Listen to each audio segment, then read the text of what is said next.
Bonjour. Alors, avant la méthode Sweet Good, j'étais un petit fumeur, je dirais. Enfin, en tout cas, je me considérais comme étant petit fumeur. Je fumais 5-6 cigarettes par jour. Donc, j'avais l'impression d'être indépendant, enfin, en tout cas, pas trop intoxiqué. Donc, ça me rassurait. Voilà un peu l'état dans lequel j'étais avant. Malgré le peu d'inquiétude que j'avais, il me semblait quand même nécessaire d'arrêter de fumer pour moi, pour ma santé, pour mon personnel, mais aussi parce que j'ai des enfants et une femme qui ne fume pas. Et donc, même si on fume pas à la maison, il me semblait quand même nécessaire d'arrêter de fumer et puis de pouvoir profiter quand même euh, plus de temps avec mes proches.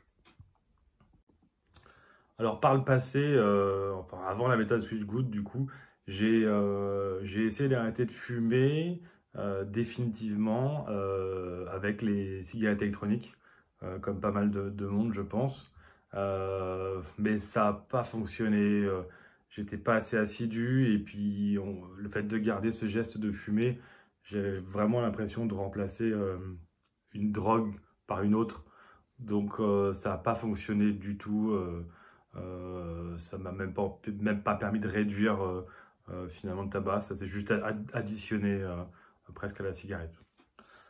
Ce qui me semble intéressant avec la méthode Just Feel Good, c'est avant tout d'avoir un accompagnement. C'est de se sentir, de pas se sentir seul finalement dans cet arrêt qui est quand même difficile. Euh, et et donc c'est vrai qu'avoir ces vidéos et ces textes, d'avoir quelqu'un qui donne l'impression de lire un peu dans votre mémoire ou d'arriver à vous faire sortir les choses et à vous faire dire les choses dont on est convaincu, mais qu'on a des difficultés finalement à se dire, on se ment un peu à soi-même.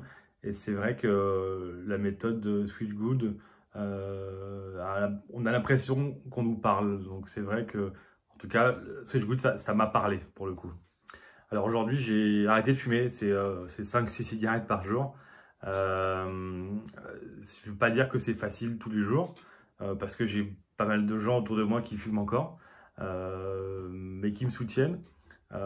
Néanmoins, ça reste quand même difficile, mais c'est vrai que dès que j'ai un doute ou encore une envie, parce que je sais que c'est difficile de se libérer définitivement, et je pense à ma famille, je pense à mes enfants et je me dis qu'une cigarette finalement de moins ou à fumer me permettra de vivre plus longtemps hein, avec ma famille, et en tout cas d'être en meilleure santé le plus longtemps possible. Je suis focus là-dessus et c'est ce qui vraiment me permet de tenir le coup dans cette période. Alors moi pour le coup la méthode Feel Good a été très efficace dès le début. Comme je l'ai dit, je fumais peu de cigarettes, enfin mon goût en tout cas 5-6 cigarettes. Et c'est vrai que je savais que c'était mauvais pour la santé. Euh, J'avais presque tous les éléments, mais en fait il me manquait en fait certains éléments et puis de voir la vérité en face et surtout d'arrêter de se mentir à soi-même. Et c'est vrai que lorsqu'on regarde les vidéos de David Buffo, euh, ce qui est intéressant, c'est vraiment d'avoir quelqu'un qui vous dit vos vérités, qui arrive à vous faire comprendre la bêtise de fumer, en fait, tout simplement. C'était juste que c'est quelque chose de bête et qui nuit à votre santé. Et puis, bon, moi, le déclic, c'est surtout de penser, d'arriver penser à mes enfants, à ma famille et au futur.